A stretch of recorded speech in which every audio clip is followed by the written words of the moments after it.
Hey everyone, this is in response to Activity 2 about how teachers use technology in the classroom. And for this assignment, I went ahead and I interviewed 3 teachers. 2 of them I personally work with here in Shanghai, China. One of them is a friend of mine. He currently teaches near Tokyo, Japan. And I've never worked with him, but he's a close friend of mine, and we always stay in contact about our teaching careers. So as far as technology goes, I had created about 8 questions. I went ahead and asked 5 just for some brevity, keep it a little bit shorter. I asked these 3 teachers 5 questions each, and I kind of thought, kind of pulled their responses together to see how they respond. The first question I asked was related to, because technology, as we know, is a lot more common in the modern age, and in some cases we're expected to use technology in our classroom. The institution definitely expects us to use it if we have the resources. Perhaps some countries don't have that, but where I work, Shanghai, very developed. I work in not technically a private high school, but a pretty well-developed, well-established high school. So obviously tech is a must. Now, the thing is, my first question was, are teachers too reliant? And I got some varying responses with it. With my closest friend, he said that maybe not so much. He said he said that it could still be a valuable resource. Teachers should be using it. It stimulates the students. It's a very useful tool. But then another friend of mine, he mentioned that he does think that teachers are often too reliant on it because it can perhaps cause some confusion. And if you're also, when you're at the mercy of technology, what do you do when things break down? That's a big problem. My second question was, is it a good time? When is it a good time to use technology? And maybe when is it not a good time? So basically, what do you determine when to use it? And I think, again, there's some variety here. It can be counterproductive when it's distracting.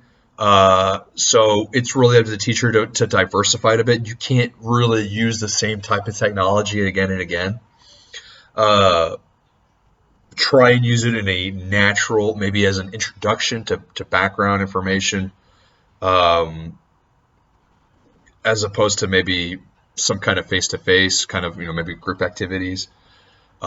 Specifically, one of the guys I interviewed, he mentioned that audio visuals work best, or when students need to create their own media, it's a very helpful tool. The third question was about, is there a certain type of technology that they would want to be used more often in the classroom? Perhaps there's some technologies that they feel maybe are used more than others. PowerPoints are a given. Everybody uses PowerPoints. Every teacher uses PowerPoints. Sometimes here in China, videos can be a hassle, so you don't want to necessarily be reliant on videos all the time. But PowerPoints, maybe using some kind of games, digital games, that always helps. One of my friends, he mentioned Kahoot and ClassDojo. I've heard of Kahoot. ClassDojo, I'm not that familiar with, though. But these are some kind of programs that are very beneficial to students, ones that students may react to very well. Fourth question was, should supervising teachers mandate certain technological use in the classroom? So we have to use certain technology in the classroom every lesson. Should the institution mandate that? Well, let's see. Looking at the responses, I think it can be kept fresh. Based on what one of the guys I was asking, it does seem that he would be in favor of that, because when you're not using technology, things can be a bit drier. Students definitely may be less engaged, especially now because students are so accustomed to using technology that if you're not using it, maybe by not using it, you're really running the risk of them not being into the lesson. If they're not in the lesson, then of course there's a whole domino effect there. Maybe one guy said that maybe it shouldn't be necessary because students are already tech literate. It's not like we have to teach them how to use technology. And I think just establishing, and another teacher mentioned that, I think just establishing rules, because he mentioned that too much technology can be distracting, and maybe I tend to agree with that. You don't want to go overboard. Again, it goes to the idea that, are we becoming too reliant on it as teachers? Are we using it as a crutch rather than a resource? And to wrap things up with the question part, the fifth question I asked was about should they purposely hire teachers with strong skill sets in tech? And if not, if those teachers don't have it, perhaps there's some kind of professional development where teachers can kind of get up to speed with the technology. And I think most of them agree that the school should definitely seek teachers who have tech skills as an asset. And teachers that are very comfortable with that, they should be looking with teachers that already have experience or comfortable with this kinds of technology. But we should also invest in professional development. Any institution should invest in time for professional development with their teachers, and some kind of training on it. I think that's pretty much a given. So yeah, that was pretty much the feedback I got on the actual interview. The lesson plan. So I asked all of them through a lesson plan.